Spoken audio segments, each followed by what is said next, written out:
within living memory of the Holocaust, after which the world said it would never happen again, anti-Semitism has returned. But what is anti-Semitism, and why should its return be cause for grave concern, not only for Jews, but for all of us? Historically, anti-Semitism has been hard to define because it expresses itself in such contradictory ways. Before the Holocaust, Jews were hated because they were poor and because they were rich, because they were communists and because they were capitalists, because they kept to themselves and because they infiltrated everywhere, because they clung to ancient religious beliefs, and because they were rootless cosmopolitans who believed nothing. So what is anti-Semitism? Let's be clear. Not liking people because they're different isn't anti-Semitism, it's xenophobia.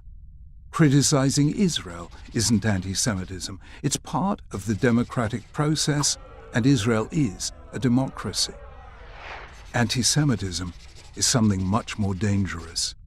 It means persecuting Jews and denying them the right to exist collectively as Jews with the same rights as everyone else. It's a prejudice that, like a virus, has survived over time by mutating. So in the Middle Ages, Jews were persecuted because of their religion. In the 19th and 20th centuries, they were reviled because of their race. Today, Jews are attacked because of the existence of their nation-state, Israel. Denying Israel's right to exist is the new anti-Semitism. And just as anti-Semitism has mutated, so has its legitimation. Each time, as the persecution descended into barbarity, the persecutors reached for the highest form of justification available. In the Middle Ages, it was religion. In post-Enlightenment Europe, it was science, the so-called scientific study of race. Today, it's human rights. Whenever you hear human rights invoked to deny Israel's right to exist, you are hearing the new anti-Semitism. So, why has it returned? There are many reasons, but one root cause is the cognitive failure called scapegoating. When bad things happen to a group, its members can ask one of two questions: what did we do wrong? Or who did this to us? The entire fate of the group will depend on which it chooses. If it asks, what did we do wrong? It has begun the process of healing the harm. But if instead it asks, who did this to us? It's defined itself as a victim. It will then seek a scapegoat to blame for all its problems. Classically, this has been the Jews, because for 1,000 years they were the most conspicuous non-Christian minority in Europe, and today, because Israel is the most conspicuous non-Muslim country in the Middle East. The argument is always the same. We are innocent, therefore they are guilty. Therefore, if we are to be free, they, the Jews or the State of Israel, must be destroyed. That is how the great evils begin.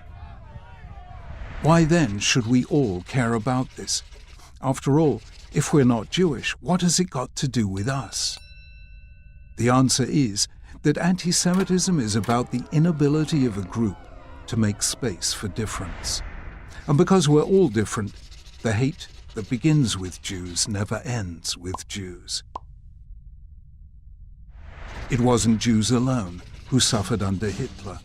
It wasn't Jews alone who suffered under Stalin. It isn't Jews alone who suffer under the radical Islamists and others who deny Israel's right to exist.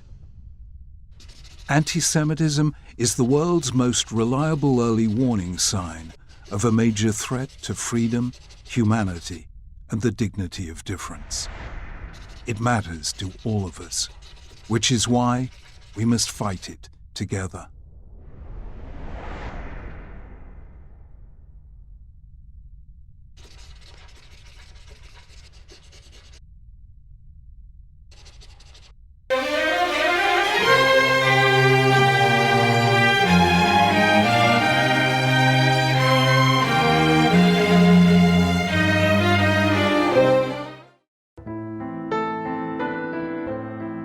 Rabbi Shner Zalman of Liadi was a chief disciple of the Maggid of Mezrich. Once the Maggid was threatened by a heavenly decree for revealing to the masses too much of Torah's innermost secrets. Rabbi Shner Zalman defended his master with a parable.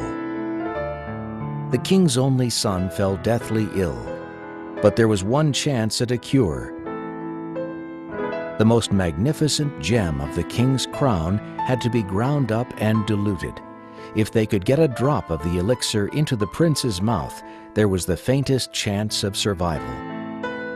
The king ordered that the jewel be torn from the crown and ground up in the hope of saving his beloved son. The king is God Almighty, explained Rabbi Shner Zalman. The Jewish people are his prince, and Hasidism is the essential jewel of the divine crown, with the power to reinvigorate the Jewish people. Some 25 years later, Rabbi Shner Zalman himself was imprisoned by Tsar Paul I at the Peter Paul Fortress in St. Petersburg. He later recounted, "The souls of the holy Baal Shem Tov and Maggid descended from on high and visited me in prison. They explained that my ordeal here on earth was the manifestation of a decree against me in heaven above because of my widespread dissemination of Hasidic teachings. If this is the case, should I stop teaching? I asked. My masters replied, on the contrary, your liberation from prison will be the heavenly sign that you must not only continue, you must increase."